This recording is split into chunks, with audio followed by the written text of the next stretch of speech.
Good morning. I hope that your week is progressing nicely, and I pray God's grace and strength to be with you as you continue on into the weekend and through the rest of July. We're going to continue looking at the presence of God, and this is having the presence of God, an intimate relationship with God.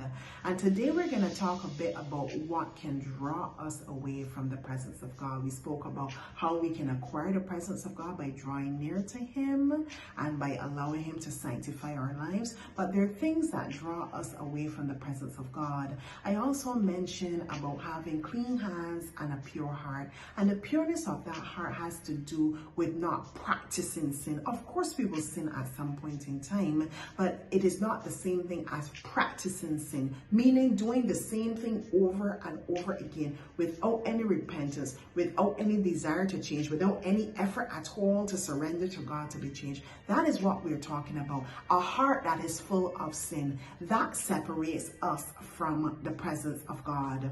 In James 1 verse 14, it tells us, "But each one is tempted when he is drawn away by his own desires and enticed."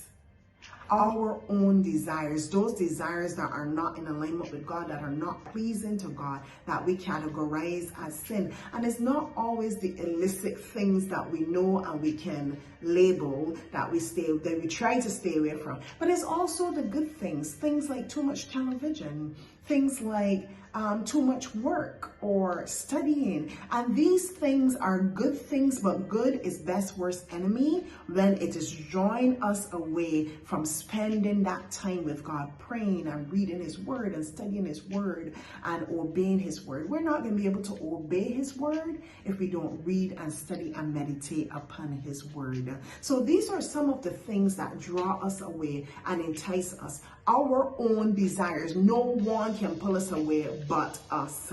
And so what do? When we are in the presence of God, when we do have His presence, be present.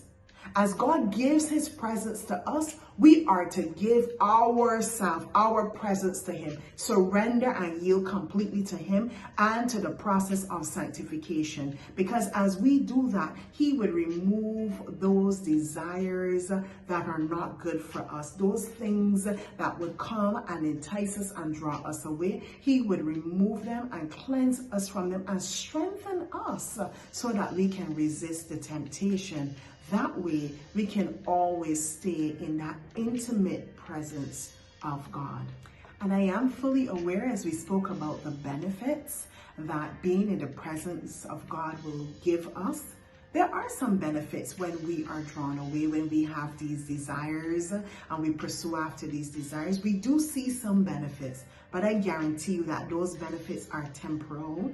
And as they say, how you got it is how you're going to have to keep it. So whatever desire draw you away to acquire that benefit and that pleasure that you may experience for a period of time is what you're going to have to do to keep it.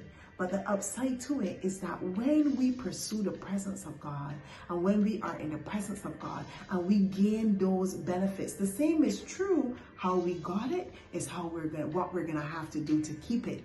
But with God, we just have to stay in His presence, continue to commune with Him, continue to fellowship with Him, read His Word and obey Him. And we will be able to maintain those benefits that He makes available to us. So don't be distracted by what this world has to offer. It is only temporal and it will cost a high price in the end.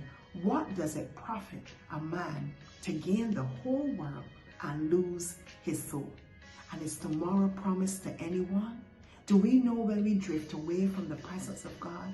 Do we know that we're going to make it back? Tomorrow is not promised to anyone. God bless you.